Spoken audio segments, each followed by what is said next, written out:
Good afternoon, everyone, and thank you for joining us today for Alexandra's webinar. So my name is Inder. I am part of the administrative team at IHN.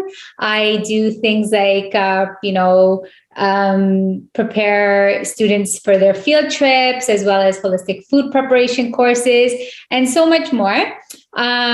So I'm here to introduce Alexandra and her webinar today on healthy adrenals, a key to optimal fertility.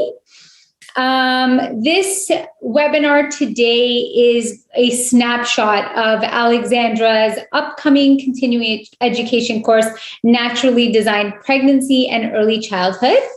So I'm going to read a little bit about Alexandra here. So Alexandra is a naturopathic doctor, a certified nutritional practitioner, and a sociologist. She is a graduate of the Canadian College of Naturopathic Medicine, the Institute of Holistic Nutrition, and York University. Alexandra's practice focuses on women's health and pediatrics with a particular interest in fertility and reproductive care. Alexandra has completed further training in this area. Alexandra believes in finding and treating the root of disease in an individualized approach to healthcare. Having a nutrition background, one of Alexandra's main treatment focuses involves in-depth dietary counseling and applications, along with other preferred methods of treatment, such as acupuncture and botanical medicine, to name a few. In addition to her private practice, Alexandra owns and operates the Hillcrest Center for Health, with centers in Toronto and Mississauga. Alexandra is excited to give back to the IHN community in her new role of instructor. Alexandra teaches nutrition through the lifespan at the Institute of Holistic Nutrition. So Alexandra, I will give you the floor and just let us, update us a little bit in case there's anything in the bio here that, you may need to update, but I will give you the floor and have fun. Thank you so much. Yes, no one update. I'm going to share the screen because I have my bio up here. The one update is that I smiled at a little is the that they mentioned new role. I've been at IHN for 10 years, so clearly my bio hasn't changed that much. But definitely, I love IHN. I'm actually an IHN grad. So I graduated. I have the dates here because I always forget. But I graduated from IHN. I did my degree in sociology of health at York University. Full-time while I was doing part-time IHN. So I graduated from both at the same time, loved it so much that I just hopped into studying naturopathic medicine right after that at the Naturopathic College. And I've blended pretty successfully the nutrition and naturopathic medicine over the years. And then I decided, I love teaching. I just love it. I'm going to come back to IHN and give back. So I've been practicing for 15 years and I've been teaching now at IHN for 10 years. I've now just teach the continuing ed, but my staple was the lifespan course, which kind of encompasses a bit of fertility. And I see a few of my students or ex-students, I guess, former alumni on the chat here, but a lot is focusing on fertility. It was the whole pediatric journey. If you were a student at IHN, you know that it's a really cool course, staple course where you get to integrate a lot of what you've learned. So here I am back again for the Con Ed. So we're going to learn all about a little snippet of what we would talk about in this course. And I'll tell you a little bit more about the course in detail later. So that's me. That's my practices. I now actually I started a clinical mentorship for nutritionists. So once you graduate, you'll probably see me again.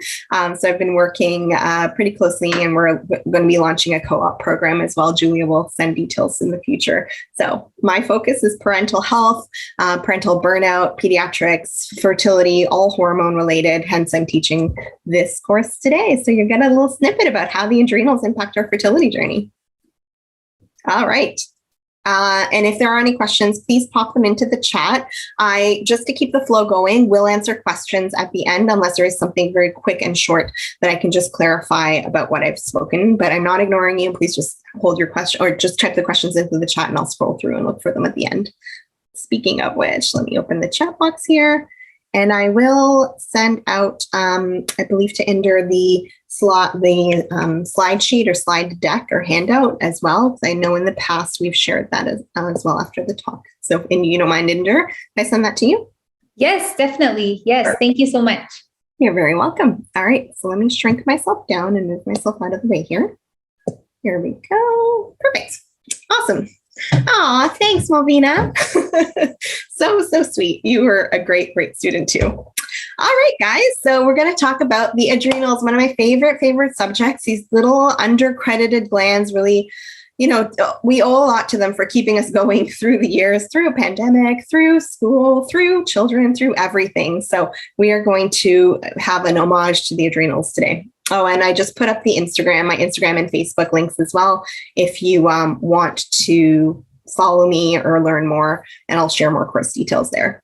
And yes, we'll learn what's included with the CE course today. And I'll share your slides with Inder, and then she'll share them with you guys, or with the registrants anyway. Good. All right. So today we're going to cover a lot on the adrenals. There's a lot I cram in. I do tend to over deliver, but because you get the slides, you will have a lot of this knowledge afterwards. And I always say to my students, like, sometimes it's not about trying to remember every little detail of a lecture. Just remember where you found it. Where did I learn about the adrenals? And then you can always come back to it in the future as well. Okay. So we're going to learn about the adrenals, how they impact fertility, what factors lead to adrenal burnout, what other terms can we use rather than adrenal fatigue or adrenal burnout that don't give us much cred in the medical community, how do we test the adrenals, what kinds of dietary recommendations or lifestyle or herbal modifications do we make, and how can we kind of help our clients along. So we're going to get started.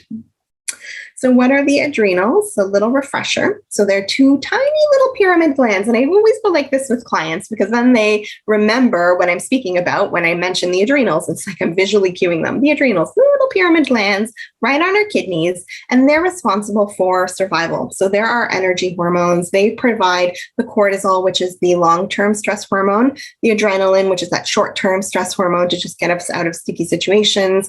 They do, to a degree, produce some of the sex hormones. So they do produce small amounts of progesterone. They do produce DHEA, which we're going to talk about a lot today, one of my favorite hormones. And they do produce the blood pressure control hormone called aldosterone as well. Hence, the adrenals are tied with, the blood pressure control. So they're little tiny pyramid-shaped glands on our kidneys, and they're responsible for our survival. So there they are, tiny little adrenals. So the link we tend to see most between adrenals and fertility is this specific hormone called DHEA. Technically, there are two, because progesterone, a small amount, is made in the adrenals, and that one's really responsible for maintaining a pregnancy. So if you're seeing recurrent miscarriages, for example, there's possibility that there is an impact on progesterone, and that stress will tie in with. Where we're looking at most importantly is DHEA. So DHEA, this little hormone down here, it's just written down. So DHEA, this one is the one that is it's also commonly known as our anti-aging hormone. It's for energy, for mood, for concentration.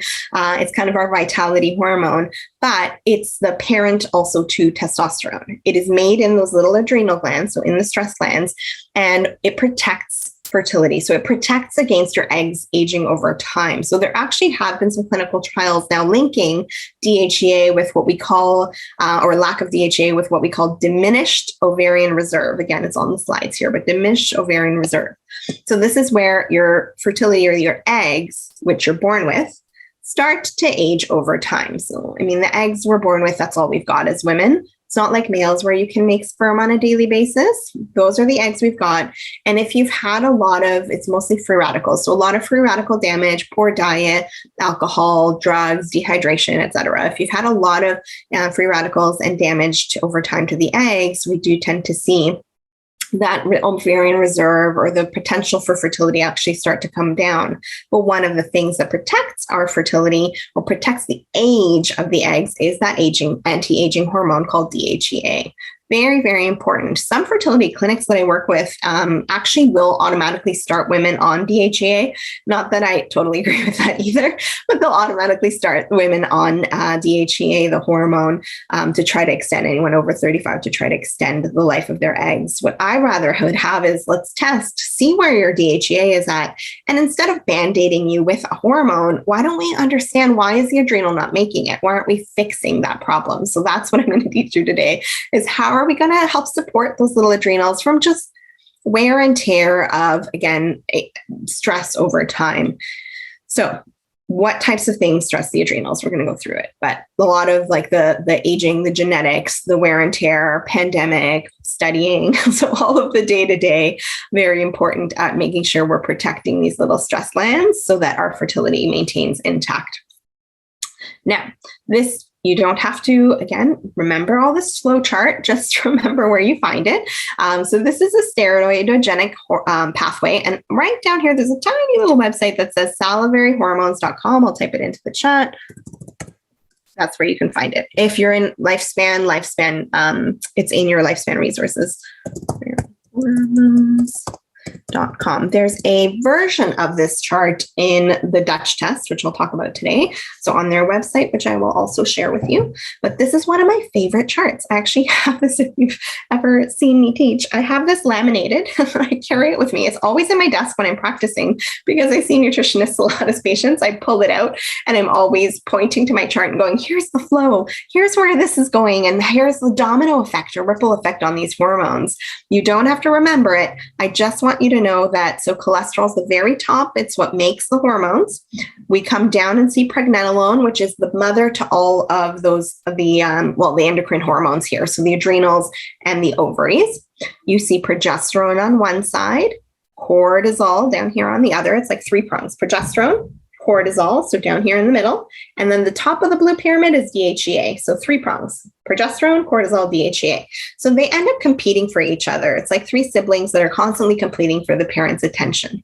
The squeaky wheel is going to get the grease. And in this case, the squeaky wheel is cortisol. Cortisol is a survival. Cortisol's, car's going to hit me. Oh no, I heard a noise. Oh no, I have a deadline. There's too many emails. That's cortisol. It's constantly squealing at us that it needs attention, it needs attention. So over time, what happens is our other pathways dry up. As the parent starts paying more and more attention to cortisol, who's constantly setting off the alarm, your progesterone lowers, your DHEA lowers, and your cortisol eventually elevates. And then over time, if the picture doesn't get solved, cortisol actually goes down, but that's another story. So what we want to look at is, where's the balance on all of these hormones? And for this, you might need a little bit more in terms of testing. We're going to talk about the different symptoms that do go with adrenal burnout or adrenal fatigue or maladaptation syndrome or HPA axis dysregulation, all the same. Different terms, different names. Don't write them down. They're going to be on the slide. But they are all meaning the same. It's really that your adrenals got a little bit under producing of the hormones, or a little bit fatigued, or have been overworked for so long they're having trouble keeping up with the production of the hormones. And so now we need to balance them back a little bit.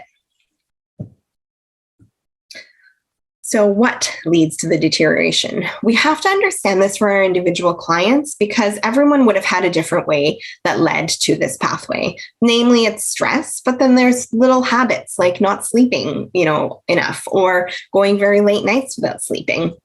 Late nights, or going to bed really late, or just wear and tear. Anxiety is another one. If you're constantly overthinking, that's another drive or pressure on the adrenals. They don't have eyes. They're being primed or programmed by what your brain is telling them. And if your brain is always alert, let's say you're lying down at night, you're supposed to turn off your adrenals. You're supposed to recharge that cortisol. Cortisol is supposed to be high in the morning, drop by afternoon, drop by nighttime. So it's off and disengaged, like plugging your phone in at the end of the night, right? Full battery in the morning. But if we're sitting there at night, lying down going, oh, tomorrow I have this and this and this to do. And oh my gosh, and I have a presentation, and, and this is going to happen. And immediately those adrenals are getting engaged. You're going, oh my gosh, she needs so much cortisol. Tomorrow's going to be a rough day. Like, let's start producing now. You don't disengage them at night, and you start to see low levels of those hormones being produced, or high levels. So sometimes it's also about calming the mind to not program the adrenals. adrenals, and in more of an anxiety edge or anxiety personality, can actually have a bigger burden. You may see that client and on an intake actually say, their stress isn't that bad. But what about their perceived stress or imagined stress? That we have to pay attention to too. So while all of these are important, also that perception of stress, I think, is important to quantify. Is how do you turn off your mind? Are you constantly thinking and analyzing? Because that's going to prime your adrenal glands. It's constantly poking and irritating them. But other factors, obvious ones: divorce, death, trauma is a really big one, constant infections or big viral infections or challenges, any physical stress, again, is another stressor, right, on the body, emotional stressors, any psychological stressors, lack of sleep, poor dietary habits, more if you're yo-yoing your blood sugar, because the adrenals are the Mayday glands. So if your blood sugar is tanking down and you're not if you're in ketosis, but if your blood sugar is tanking down, your brain is primed to operate on sugar, right? So it needs the sugar to actually function, unless you're in ketosis, separate story. And so if your blood sugar is tanking, the brain starts to go Mayday, like, I'm not going to have enough sugar to operate. What's the Mayday gland? The adrenal. So the adrenal releases cortisol, and cortisol automatically releases sugar into the bloodstream. So sometimes it's actually the diet that overworks the adrenals because we haven't stabilized our blood sugar. We've gone too long without eating. We're not eating enough protein, or we grab something carby and it's up and down and up and down and up and down on our sugar through the day. And so, or our sugar or cortisol manipulation through the day. So really poor dietary habits or sugar overload do also affect the adrenals, or not enough protein can affect the adrenals too. So caffeine is another one on the corner there. Some prescription drugs as well, like long-term steroids also will affect the adrenal gland, or long-term use, let's say, of puffers. Again, steroid can inflect the adrenal. So there's a lot that can affect the adrenal gland. And especially nowadays, it's the micro stresses I find that are more the problem. It's that our adrenals were adapted to this, like, we find a big stress and then, tiger in the jungle. And then suddenly the stress is over. You ran, or you froze, or you were killed, but the stress is over and on to the next challenge. But now it's the constant, like death by 1,000 cuts on the adrenal, the email, the constant cooking, the rush, the social media, the pressure, there's just so much on a day-to-day that I do find we haven't, I'm sure eventually we'll adapt, but we haven't physiologically adapted yet. It's really been only the recent, maybe since the 50s, that we've had this much pressure and stress on a constant level. And so our physiology hasn't caught up yet. So the adrenals, really, it's like a chronic epidemic. There's a really nice book. It's in my references, but it's called Adrenal Fatigue for the 21st Century. It's Dr. James Wilson. Really great resource if you want to learn more on the adrenals. He does go very in depth into them, but it is in my references later, so you can take a look. So these are all the different terms that we call the adrenals. Unfortunately, naturopaths and nutritionists and holistic practitioners are always getting under fire by medical doctors because they're saying adrenal fatigue is not a thing. It doesn't exist. They're going to come and make up a syndrome. But really, how you want to phrase it if you're speaking to a doctor is HPA axis malfunction, or HPA axis dysregulation or imbalance. So that's a more acceptable term for them. It's the medical term. There's also hypothalamic dysregulation, or there's general adaptation syndrome or maladaptation. So these are other terms if you're speaking with medical colleagues or siblings that are medical doctors. Phrase it a little bit differently. HPA usually is fine because it's the hypothalamus pituitary adrenal axis. There's a stress that's backed up and now malcommunicating the production of the hormones. So that is generally what we call it. But I just wanted to give you some different terms in case you are speaking to medical doctors. The irony is that a medical doctor did actually discover this. So it was Dr. Hans Saley, who later got discredited, but he identified what he called 3 different stages of general adaptation or adrenal fatigue. The first stage was the alarm stage, which is the fight or flight, like blood's rushing to your brain. This is like when you actually feel like a car is coming to hit you, like you're crossing the street and you can see it coming. Your heart starts pumping, you run, like immediately those catecholamines get released, and you start release blood sugar to survive in case there is an injury. Your arterial pressure collapses and increases. And then you have like this immense strength and energy to like run away. This is the like survival. Again, we're usually on. This is like your constant, you've got a deadline, got to go. It's supposed to pass. It's supposed to peak and pass, but we don't have that. So the next stage, we kind of keep going into this, deeper into this response, is the compensation. So this is where we see, again, a kind of maintenance. There's a peak. Actually, I think I can show you this. Yeah, this is better as a visual. So this is that alarm stage. So there's an alarm that goes up. Here's the stressor and your survival instinct. And then the second stage, phase 2, is kind of split into 2. You can see the rise to the hump, then it levels, and then the decline all the way. So rise, anything past the blue line up is phase 2, resistance, and then down. And in resistance, we tend to see the constant grind of the stress. So the alarm is over. Now you're starting to feel maybe a little fatigued. You keep going. Maybe motivation starts to go down, maybe energy, maybe libido. You're just starting to see, this is where people say, I'm not my old self. I don't feel like I'm my old self again. Maybe you're waking, not feeling well rested.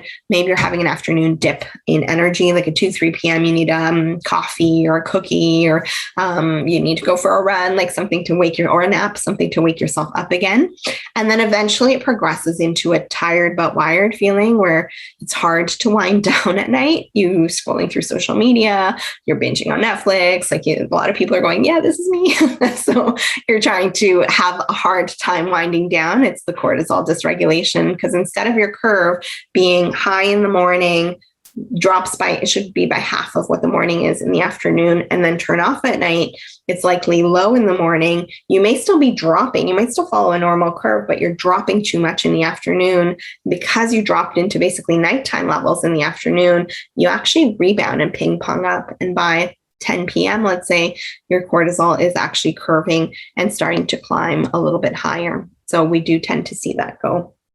Lindsay, you asked if cortisol is released in stage 1 as well alongside the catecholamines. You do have a little bit released in stage 1, but stage 1 is mostly catecholamines. Like it's the adrenaline that's actually firing and surging.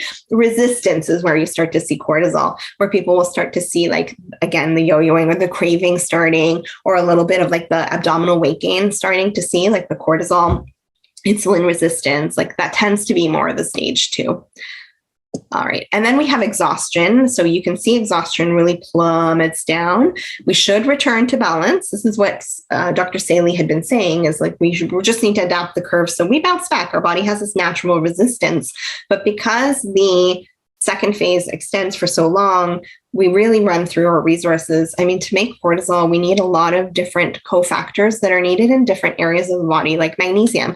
We need that for our muscles. We need that for our bone. We need that for our memory. Like we need magnesium in so many different forms. If we're constantly using it up to keep the cortisol going, we're going to see depletions. You're going to see, muscle tightness. People go, oh, you're tense because I'm stressed. Well, it's actually, yes, you're tense because you're stressed, but you're tensed because you're making so much cortisol. You have robbed the magnesium out of your muscles. It's like literally squeezing the magnesium out to try to make cortisol, because priority is to survive. Who cares if your muscles are tight if you're not going to survive? So our body is really smart at trying to get us to keep going, but it does come at a cost. Again, it's the micro stress is the problem, or the reframing of the stressors that is the problem. So exhaustion phase, we do tend to see, let me go back up to my screen here, sorry. But exhaustion phase, you do tend to see like the body start to collapse. These are the people that they're always tired, and it's really hard to motivate them to even do the little things like make a salad with your meal, like the little small tasks that we know will really help or make an impact to their nutrition or to their wellness.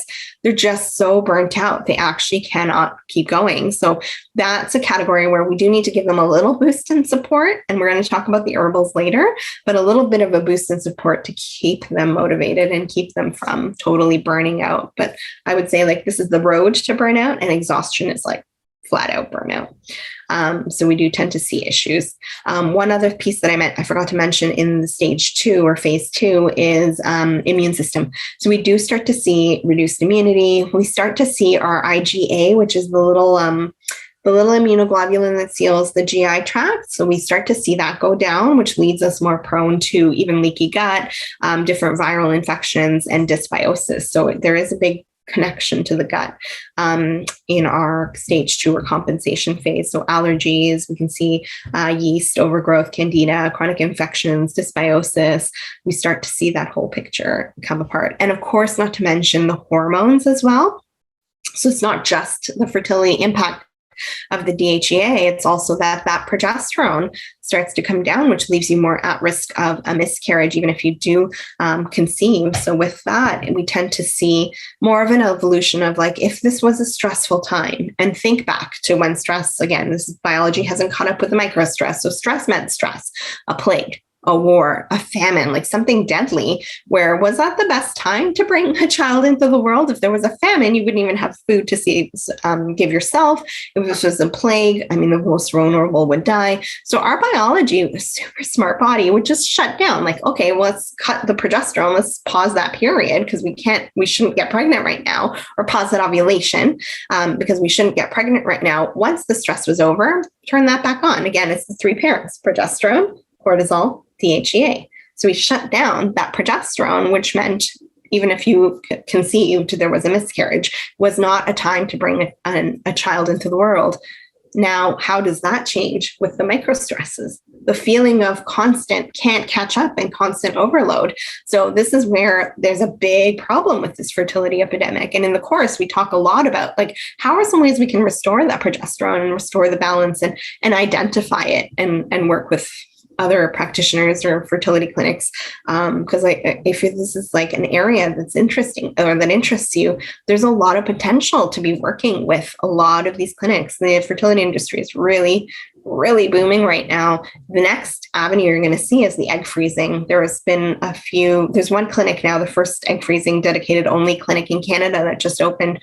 So you're going to see that is the newest. I have so many patients now coming to me. There are, 35 plus women that are just saying, I can't afford egg freezing, but I want to protect my fertility. What can I do? So I'm always full of ideas for you on where you can go with practice, but it's nice to niche and have some ideas, but it does go back to the adrenals. So a lot of this is very relevant even to our fertility industry, and of course, or just general hormones, period issues you start to see, of course, because progesterone keeps you cycling normally in a period. It's actually because of progesterone that we do get our next period. It snowballs it out. And so when it's low, you end up skipping periods or having heavy periods or having or missing them or having irregular cycles. So it's really a key to keeping it balanced. And then the exhaustion, as I said, just eventually, so as cortisol goes up, so again, three children get all the attention, cortisol eventually starts to steal it all, but then the parents run out of resources. We have our cofactors for making cortisol. What happens when we run out of magnesium? Luckily, it's something that I feel like everyone comes in taking magnesium, but what happens if we run out? Like, how do we make cortisol? Do our bones eventually crumble from a lack of magnesium? So this is one where, as we see the soil depletions, we see the quality not as great, we start to run out of minerals if the stress continues for on. So eventually the cortisol goes underproduced because we do run out of those resources. So it's also, how do we put back these dietary nutrients so that we can support our cortisol production? So some signs and symptoms, I kind of went through a lot of these already as I was describing the pictures, but also lightheaded. Maybe I haven't mentioned that one. So lightheaded. So if you go down to tie your shoes and you get up and you feel a little lightheaded, so that can be, again, we call it orthostatic hypotension. I'll write that in the chat. But orthostatic hypotension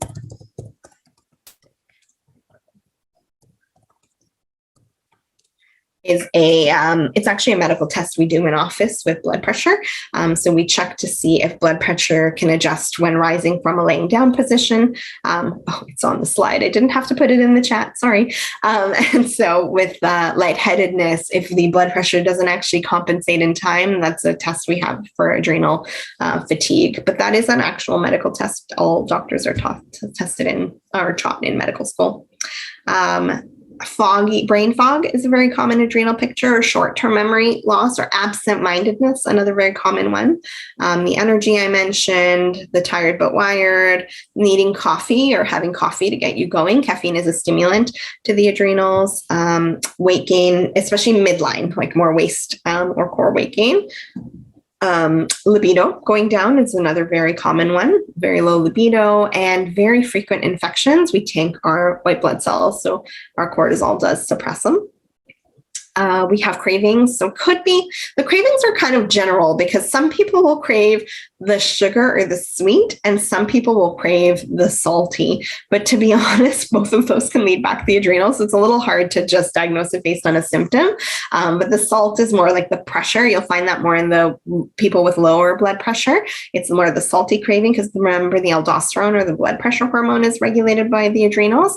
And then the sweet is more the cortisol. So if they've had more of the cortisol yo-yoing blood sugar through the years, really, that's where they get more of the sweet cravings.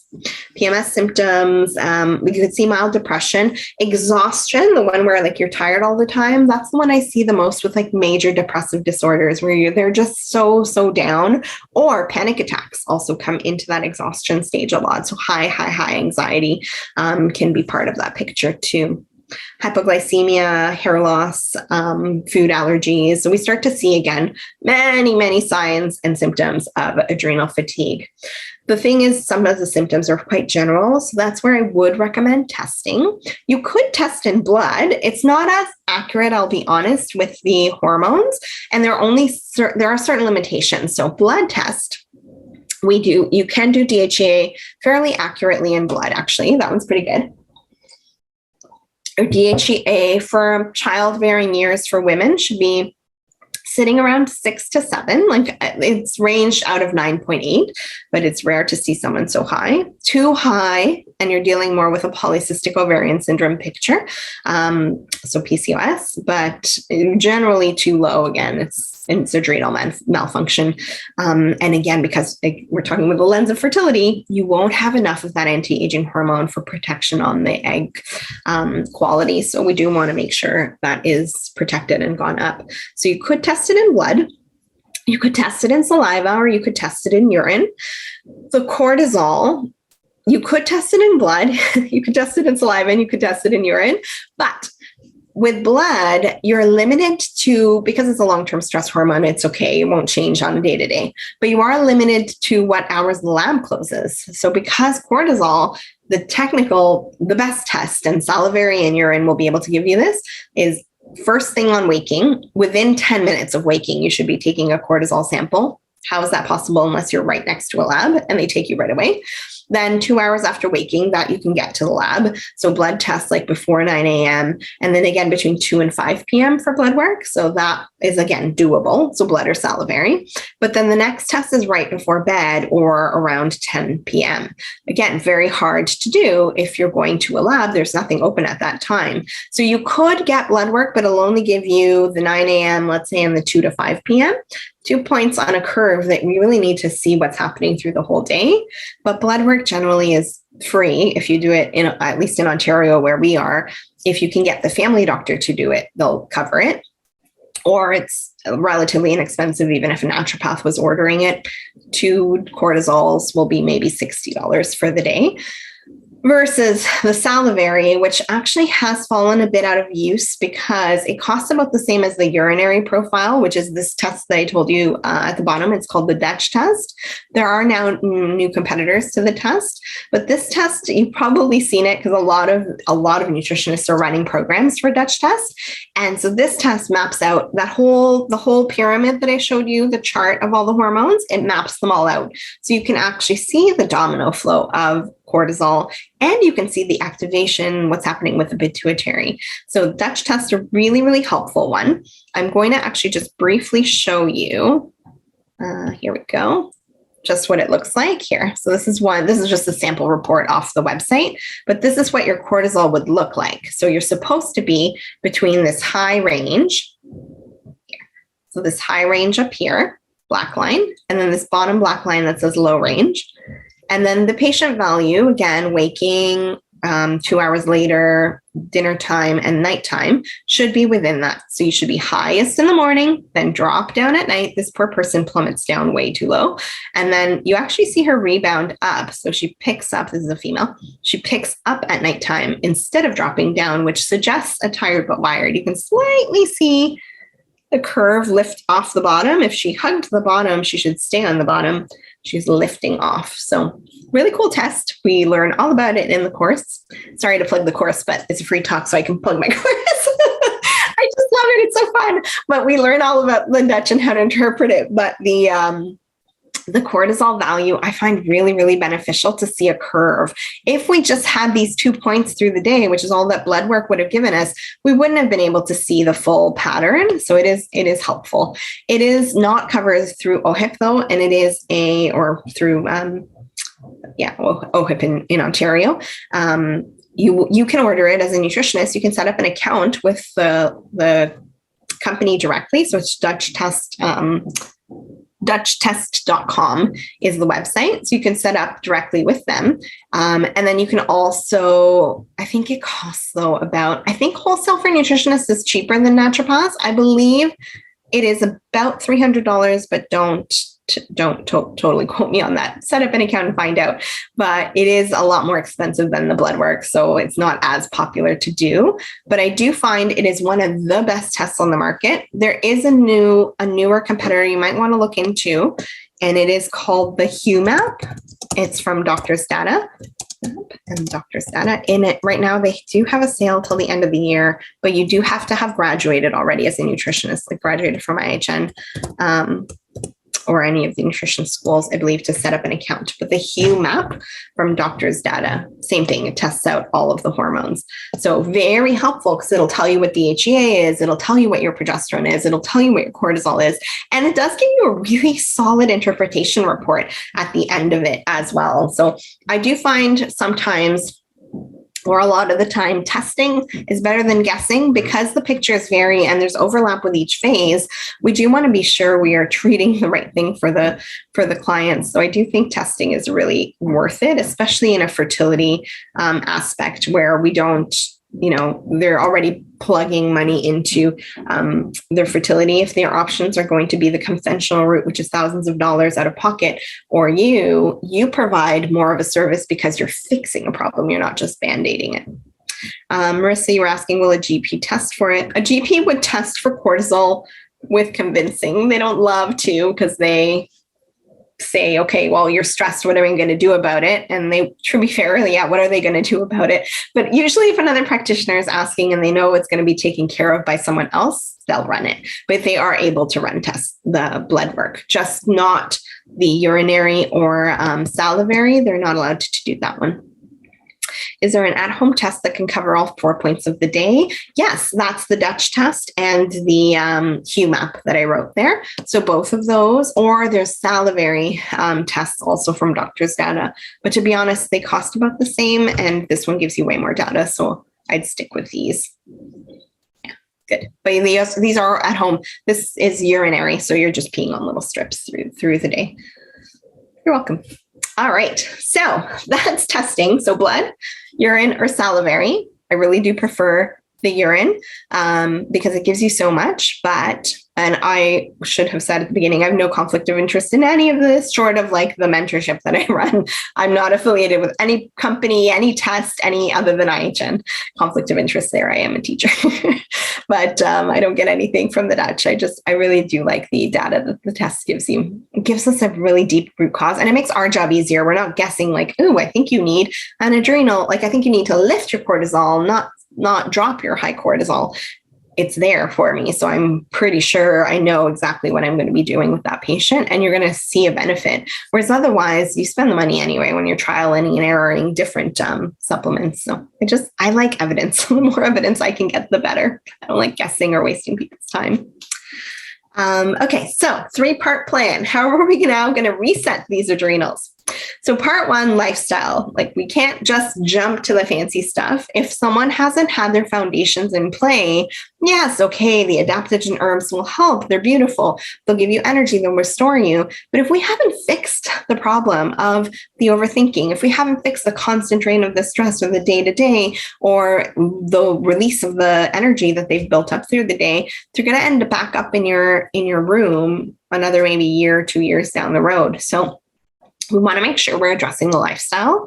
Sleep is so key to the adrenals. So with sleep, we really, really, really need to get them to sleep, ideally before midnight. So the adrenals repair best between 10 to midnight is the deepest quality of sleep. So we actually phase through deep sleep really beautifully in the first part of the night.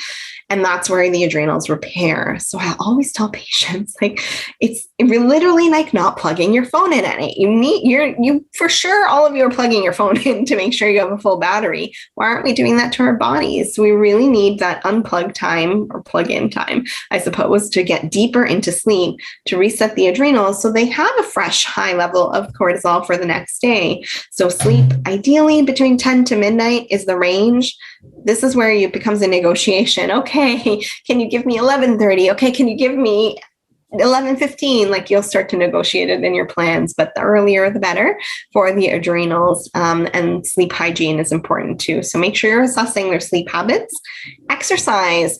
So a little controversial with cortisol, because some exercise does boost cortisol. You don't want to be doing very high, vigorous exercise at nighttime for someone with a higher cortisol picture. You will rev it up a little bit too much. It's more like calming, restorative at nighttime, and the high intensity in the morning where cortisol is supposed to actually be high. So we can boost cortisol with exercise, but we can also lower it with certain types of, again, restorative yoga or yin yoga or a calming. So it's moderating the exercise, but we do need an outlet. Like, you need to let go all of this pent up stress. So movement, could be movement. It doesn't have to be exercise specifically. I know people will shrink away sometimes from exercise. Movement, a walk, a mindfulness walk or meditation, pop in a podcast, something relaxing, move, just get some movement in. Meditation, also a really great one. There is, I don't know if you've seen the mindfulness, MBSR, mindfulness-based stress reduction programs or groups. They're really, really helpful. MBSR. They are in Ontario. Many of them are covered under OHIP. MBSR. So mindfulness-based stress reduction group. They are groups, but they train you to, again, prime or bring down that meditation. It's they're based on John Kabat-Zinn and his teachings, or you can get the John Kabat-Zinn audios. Put that his name down too. John, everything's just going in the chat. So he's a master meditator who's done a phenomenal job of bringing mindfulness-based meditation, not the classic meditation. I find this is better for the busy minds that find it hard to shut down or that shrink away when you go meditate. They're like, no, I have this image of meditation. No, it's more of a mindful walking, mindful eating, like slowing down the mind and bringing a little bit of mindfulness to your day. Active pursuit of relaxation and passion. Sometimes literally my prescription is bring back the joy. Like, where's the joy in your life? Finding something that will spark you. Like, what are we working towards? What's your goal? What is your kind of life purpose? Like, I know it goes deep. A lot of my visits are counseling based. It goes deep, but it's really like, what is your motivator? What makes you happy? What lights you up? We have to bring back that spark through your day as well. Otherwise, it becomes this dreary grind for a day-to-day. Identifying vitality leaks. So who are your little energy vampires and how can we kind of shut those little channels? Playtime, bring back play. What about hobbies? Like I usually try to figure out like, what are we doing for some sort of unstructured time or fun or vacation or rest, or like, what are we doing in your life that's offsetting the constant stress, right? Like what is it in your life that is worth living for that we can kind of bring in to kind of offset? Because sometimes what we can't do is change the stress, like especially work. If it's a boss, what can you do? You can leave your job, but it's not realistic for everyone to say, I would just drop the marriage, drop the job, drop the kids, drop the life. No, stress is going to happen. And we're supposed to be resilient enough to meet the stress and go on. But if we meet that stress and it crumbles us, then we're not going to have the capacity to keep going and keep going for the next and the next challenge. So it's not about the stress itself. We can't change that. What we could change is your resilience, your reaction to the stress, your response to it. So this is where I'm trying to reinforce the adrenals more so they're like shock, like they can take the shocks. So they're like insulating us like springs, right? You take the stress and you rebound back, reframe it into something different. But for that, we need to build in that lifestyle. So the lifestyle adjustments are important. I know we always want to jump into the nutrition, we want to jump into the supplements, and we like the fancy things. But if you're not sleeping, if you're not getting some sort of movement, if you're not drinking water to hydrate the glands, that's going to be the basics. Like even that's going to be your first visit is just, okay, you're going to sleep before I even touch your diet. Just something simple that we can do. And to be fair, like the diet obviously ties in with the sleep because they could be really hypoglycemic at night. Like maybe they're having a hypoglycemic event. If cortisol actually does the opposite and rebounds high and then drops in the middle of the night, well, then those are the people that actually might need some protein before bed. Usually we don't want anyone eating before bed. Maybe they need it. So it is, you want to learn a little bit and practice that out a bit, but the testing does help you figure that part out. Oh, and avoid caffeine is at the bottom, only because caffeine is that stimulant to the adrenals. That being said, there's a time and place for stimulants, and I don't always take away the caffeine. I find I more moderate it. You'll find the people that have low cortisol, they're the 5 cups of coffee a day. Like I just needed to get through, or I need to have my afternoon coffee, or I fall asleep at the office. Like already I'm going, oh, you have a problem with your adrenals. Or the people that are like wired, if they have a little tiny smidge of coffee at night, like that's higher cortisol at nighttime. And you've basically, caffeine whips the adrenals into producing the cortisol. And again, every now and then, okay, it's nice to get them a squeeze and get the cortisol, but if you're consistently doing it or depending on it, it becomes a problem for the adrenals and you need to nourish them instead of stimulant. And we can do it with herbs too. And I'm going to teach you because we have to be careful when we use stimulants versus tonics, because the stimulants, again, it's like the whip. You're pushing the adrenal to work where something's so tired, it just wants to take a break. You can push it occasionally, but if you keep constantly pushing it, you're actually going to break it. And we can do it with caffeine. We can do it with stimulants. We can do it with herbals. We just have to be careful what we do. All right. So the diet.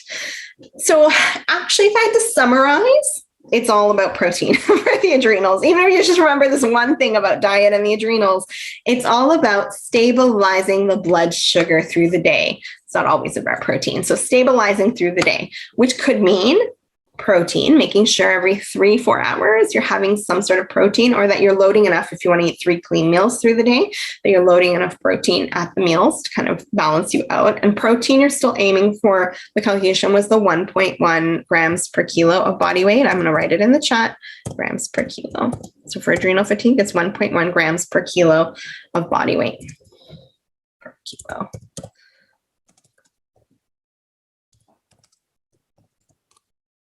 So 1.1 grams per kilo. So you can calculate that out. Sorry, I missed a chat question. Can you repeat what healthy DHEA levels are again? Sorry, Malvina. It was for operating females, under 9.8 is the range. I prefer naturopathically to see it around I would say 6 to 8 at the top. 6, 7, 6, 8 would be fine to see. Sorry, there's 2 chats apparently. there's two chats, right? I'm messaging to the group. Yeah. So that's the piece we want to see, is like, make sure you're stabilizing protein through the day. Why I say it's blood sugar and not always protein is because if you're doing a ketogenic diet, then you're operating on ketones. So it won't actually be as stressful to the body, because you're not depending on blood sugar. The brain isn't fluctuating on sugar. It's operating on ketones. So you're not getting those highs and lows. Not that the ketogenic diet is always appropriate for someone with adrenal issues, but it is going to avoid the highs and lows of the sugar. And it actually is fairly good on protein. So it is something that you might want to look at. But it really is, if I had to just say, diet for adrenals, it's really stabilizing the blood sugar. We don't want the ping pong of the brain saying mayday, and now the adrenals engaged, and now you've worked them harder than you should have. So leveling out.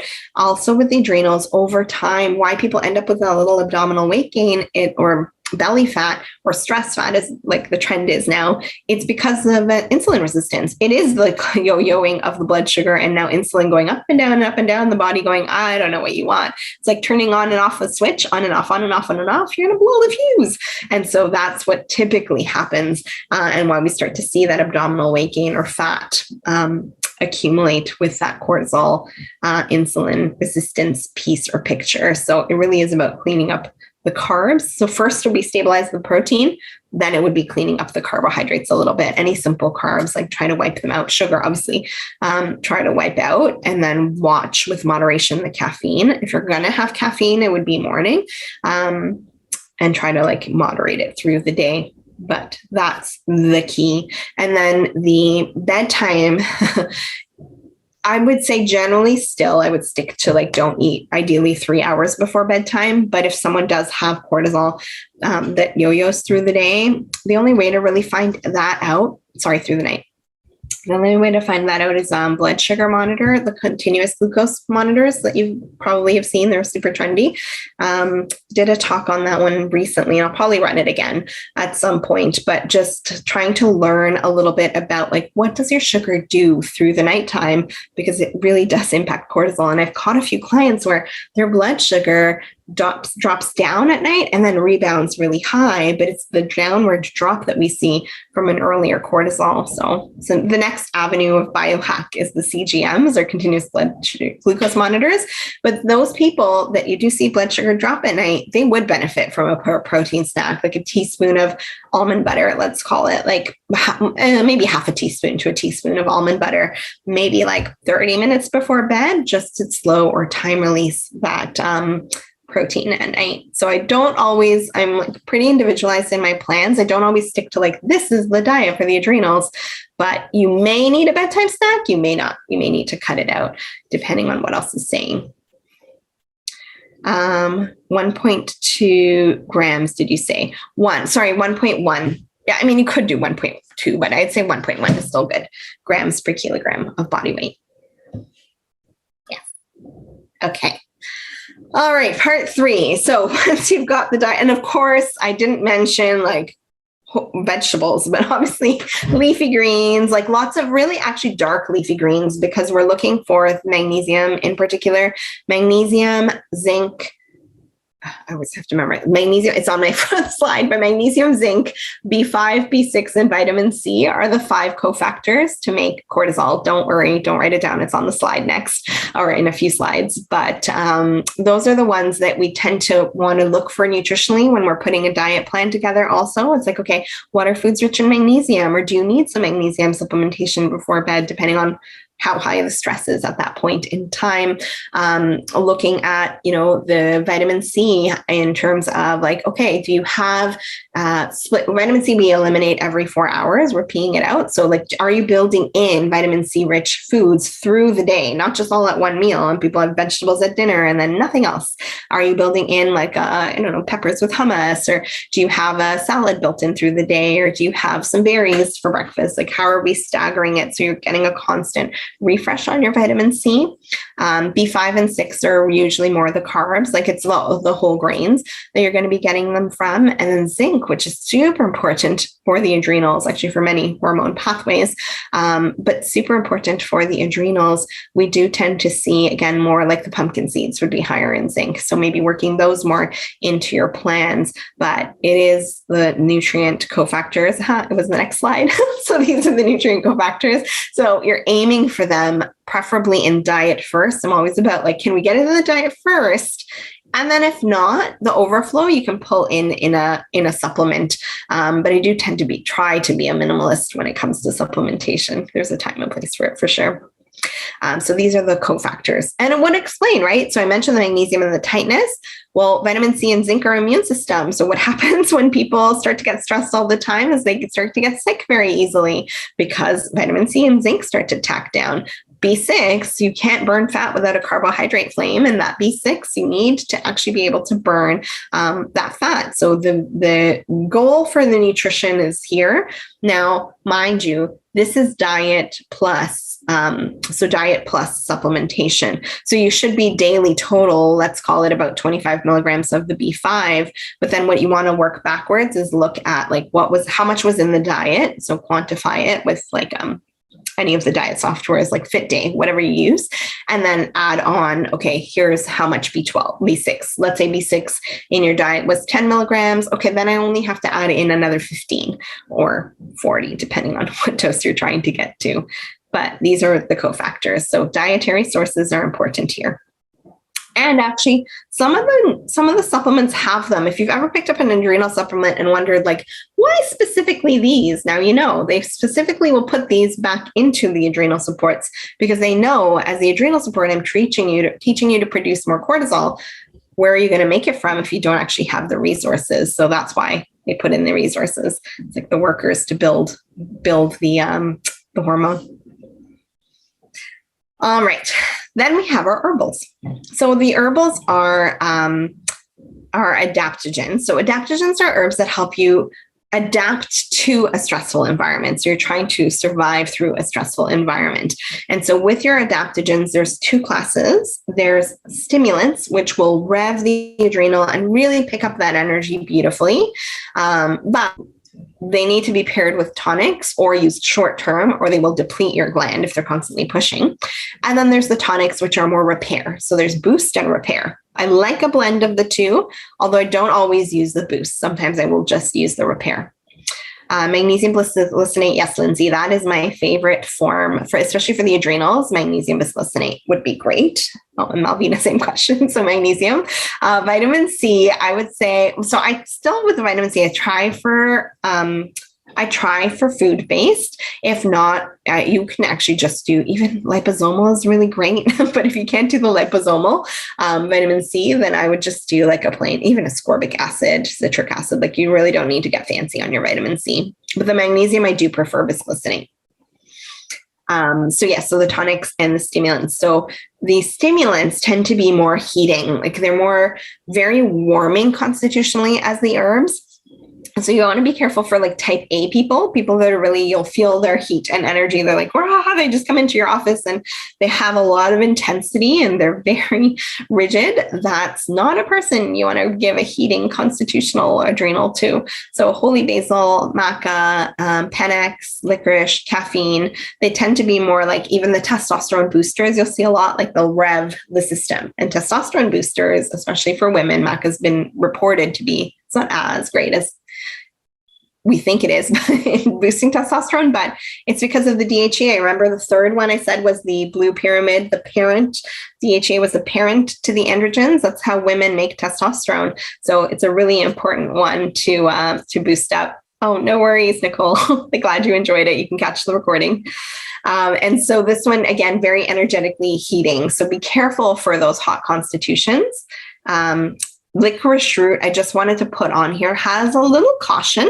So while it's great and it is a heating one, if you have high blood pressure, licorice root you do not want to use continuously because, again, the adrenal produces aldosterone, the blood pressure control hormone.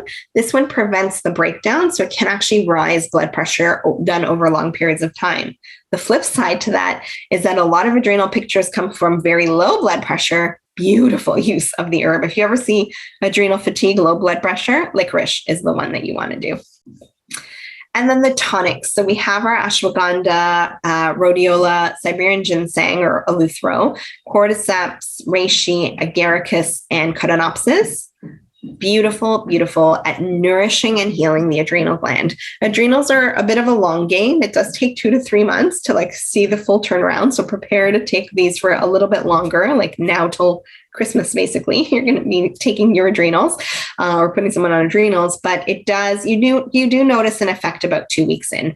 It does take about 2 to 3 weeks to notice, like you're feeling better on energy, you're maybe more patient, your mood is better, you're feeling maybe the libido is picking up a little bit. Like there's just a better quality to your day, but it does take about 2 to 3 weeks.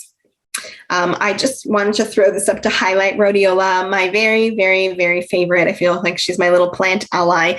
Rhodiola has helped me through a lot of times, but this is one for burnout, but it's a gentle restorative. So a little succulent that grows in the Arctic tundra that produces these little rosavins, these little plant hormones that actually protect it from dying. Like how does the succulent not crystallize and die in the Arctic? So it protects it from dying, and the harsher the environment, the more it produces the hormones. So this is true resilience. This is like, I will survive.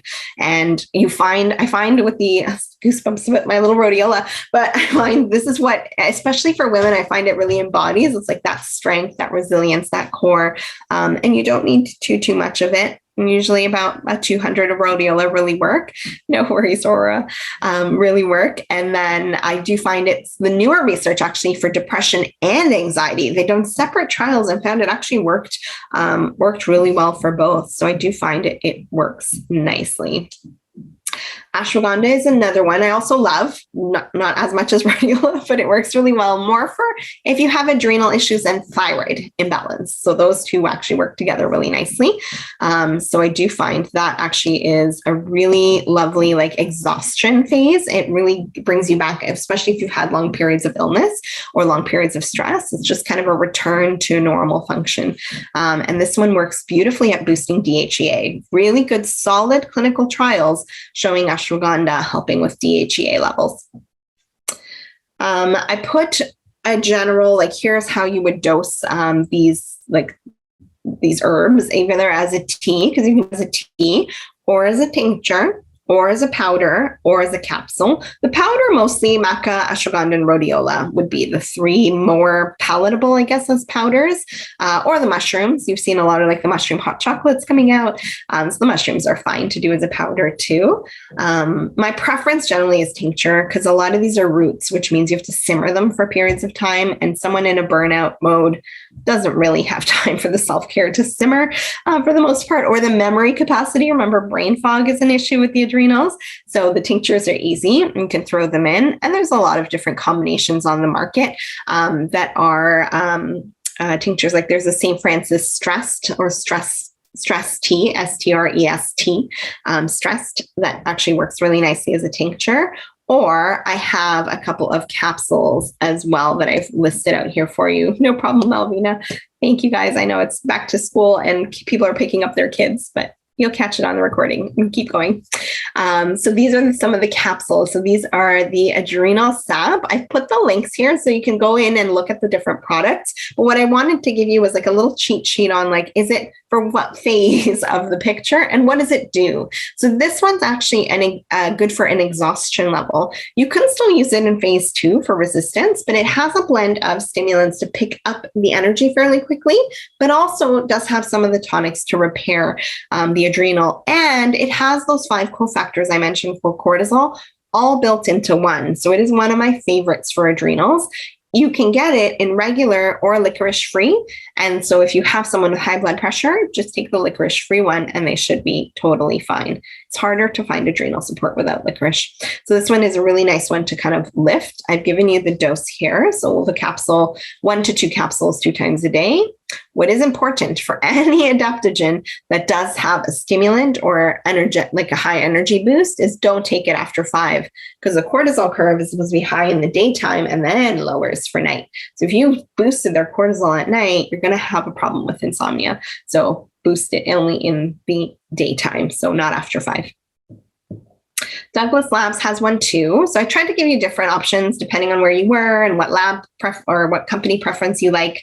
Douglas Labs, also a really lovely one. This one's just herbal. There's no nutrients in there, or no vitamin supports or cofactors, but it's a blend of East and Western herbs. So it actually has a really nice blend of the two. It's deep and it works really well as a restorative. So no stimulants in this one. Great for phase 1 and 2 for alarm and resistance. So I find this one, again, still not after 5, although if you have to, this one's okay because it doesn't have a stimulant, but still the 1 to 2 capsules 2 times a day would be my goal for this. And there are links again on all of it, or you can search the product. OrthoAdapt. So OrthoAdapt has 2 forms. There's vegan and then regular. So the vegan has a glandular in, sorry, not the vegan. The regular one has the glandular in there that is quite a strong stimulant. This formula is really it's great because it gives you the energy, but it's not super solid on the repair. So it will burn you out. People have trouble coming off OrthoAdapt if they weren't given like that blend. So it's really nice short term. If you're exhausted, you need a lift. So take it and then phase them on to something a little bit more deeper repair. But it is a really nice one for a short term. It does give you energy really well. Again, this one definitely not after 5. If you're sensitive, even after 4, I might discontinue it. And then the last, I think, of the capsules was Sereni Pro. So Sereni Pro, super simple. It actually can be used in pregnancy. And this one is lavender, ashwagandha, rhodiola, and Siberian ginseng, which works really nicely for immunity. So you can use it as alarm and resistance. You could use it as an exhaustion too, but I find it's really nice for anxiety, like the overthinking, the constant the overload, overwhelm, like it's really nourishing. And the ashwagandha has a nice touch for, especially insomnia or any stress or overthinking, let's call it. The only thing is this one, you have to watch for interactions with any antidepressants or if they're on any sedatives. So you have to be careful with this one a little bit because the lavender has a bit of a contraindication there. And so those are the adaptogens. Just briefly, I wanted to mention that there is a separate class that doesn't have adaptogens. It's more, so we call it, well, it does have one adaptogen, but we call these cortisol managers or cortisol reducers or cortisol lowerers, but they actually will take, if you have cortisol creeping at night, they'll take cortisol and lower it and make your pituitary more sensitive to cortisol. So it reads the room and sees that cortisol is high and it needs to decrease or calm the adrenal down. So I put 2 on here. One is the Cort Align and one is the cortisol manager. And these are from, let's go back here. It's the last one. These are from Cortaline is BioClinic and Cortisol Manager is Integrative Therapeutics. And so these have our theanine, they have phosphatidylserine, they have ashwagandha, they have relora or philodendron, the magnolia bark. They're really just designed at calming down the adrenal and prepping you for bed or getting you into that alpha brainwave state. So your mind is prepping for bedtime. So they work really nicely. I actually like them quite a bit. Anxiety, insomnia, even like the waking from the higher cortisol. You don't have to use these before bed. Let's say that sample that I showed you, let's say her cortisol had like shot through the roof in the middle of the day. You could use it in the middle of the day to train your body to not get so frazzled or not have such a high cortisol response. It's just your day-to-day activities. So I find that one really, really helpful too. So whenever cortisol is high or 30 minutes before bed, you can use this to kind of downgrade, but it does work nicely for insomnia. And these ones thankfully have very minimal, actually, they don't have any contraindications at all. So they're actually okay. So those are the nutrients. So we just want to make sure we're addressing the lifestyle, that we're addressing the diet, so stabilizing the blood sugar, and that we're getting that cortisol under control with the adaptogens, just so that we can get as optimal of a response on our clients. But honestly, if you tell them, we're going to do this plan, let's do it for 2-3 months. If you can commit to it, we're going to make the necessary changes. We're going to get your stress reframed. if necessary, also send them to a counselor, a clinical counselor, or a psychotherapist, or someone to work with their stress if you are noticing it's higher. And then we're going to put in this herbal protocol. You're probably going to notice an effect in about 2-3 weeks time, but stick with it even if you don't notice anything, because it takes a little while for the adrenals to turn over, and then you meet them and reassess. So I do find that actually will make a very difference. Oh, good. Someone's used Cordyline. And it really helps you when you struggle with insomnia. That's awesome. That's great. Yeah, I find it's really, the herbs are so powerful. Our little nutrients, we've got so much power to us as nutritionists. There's so much you can do. It's really just getting the right direction. And you're all here learning, right? You're all like trying to look for the right direction, just looking or aiming for the right direction on how do we put together these protocols and plans. But if you do have any questions, let me just pop them in the chat. I'm going to, just going to show you the references. This is the book that I mentioned. So actually adrenalfatigue.org you can go to. So that's the Dr. James Wilson. It's a really great book for learning more on the adrenals. And then I also wanted to show you just a quick little glimpse of, here we go, sorry. Quick little glimpse of the course and overview that we're going to be doing in October. So we start October 5th. If anyone wants to join us, I think some of you are registered, but if anyone else wants to join, I believe Inder mentioned there is some space still in the group, but you can go to the IHN page. Let me just throw it into the chat for you. Copy and throw that in, but it is amazing. We cover a lot about the adrenals, testing, fertility, pediatrics. We go through like food introductions, what to do for like immune system, and what to do in terms of like prepping for the baby and minimizing environmental toxins, and how can we kind of optimize some of the genetics around that. Really solid to fertility and understanding hormones. How do you test for hormones? What's a basal body temperature chart? And something so simple we can use to actually figure out like how, if you're ovulating, at what time you're ovulating, if your progesterone is balanced, if your estrogen is imbalanced, if you have an issue with your thyroid. Like, we have tools. We don't have to jump to the fancy testing all the time. But for fertility, I find it is a really, really, I like this, biased, obviously. I do have a conflict of interest, but I do love this course. I find it's really, really great. And I do think you would enjoy it. So this is our kind of concepts that we go through. Feel free to take a peruse, and hopefully I'll see some of you in the course. And I don't know if Inder had anything to add there. Victoria, you had a question. Is the course you mentioned, in this course you mentioned we would learn how to interpret the Dutch test. Yes, this year we're going to go a little bit deeper into the Dutch. I usually do an overview, but this year for my mentorship, I actually did a standalone conference on how to reinterpret the Dutch test. And I didn't realize how interested everyone was on learning the interpretation. So I actually think I'm going to throw it in to this course as well this year. So I'm going to be rejigging the slides a little bit, because I do think it is important. It is a complex test, so it will be kind of an overview. The course I did was 3.5 hours on just the Dutch test. But what's really nice is the Dutch test the website also has some basic interpretations as well. But I give you my cheat sheet on like, how do I look at the Dutch test and what do I do first? But yeah, that's in the test, in the course as well. Any other questions? I'm going to give you my Instagram link as well, so you can always follow there. And I'll put up the reminder for the IHN webinar too. And then there's the Facebook.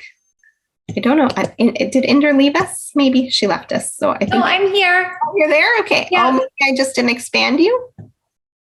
There. Sorry about that. All right. Well, I think I am wrapped up. I don't see any more questions coming through. So thank you guys so much. I'll leave you with any notes from Inder, but this was great. I got a lot of you seem to be, you're welcome, very interested. I love the feedback. I hope you learned a lot about how to repair adrenals, not just in practice, but I feel like for ourselves, I have reached back in these past few months back to my adaptogens too, because they have been, on and off through my life. That little rhodiola, honestly, it's such a great little support, but it's just, we need touch-ups to keep us going, not because of anything we're doing wrong. It's really society and just our micro stresses, just a little evolutionary blip, but I'm glad. Oh yes. Thanks guys. Amazing. Good. And Awesome. someone's asking Inder if you can send the slides. Much appreciated. I will send the handout to Inder so she can send it out to you guys. Yeah, good. Definitely. Thank you all so much for joining Alexandra today. It was amazing. Alexandra, everything you spoke about was great. Your knowledge is amazing.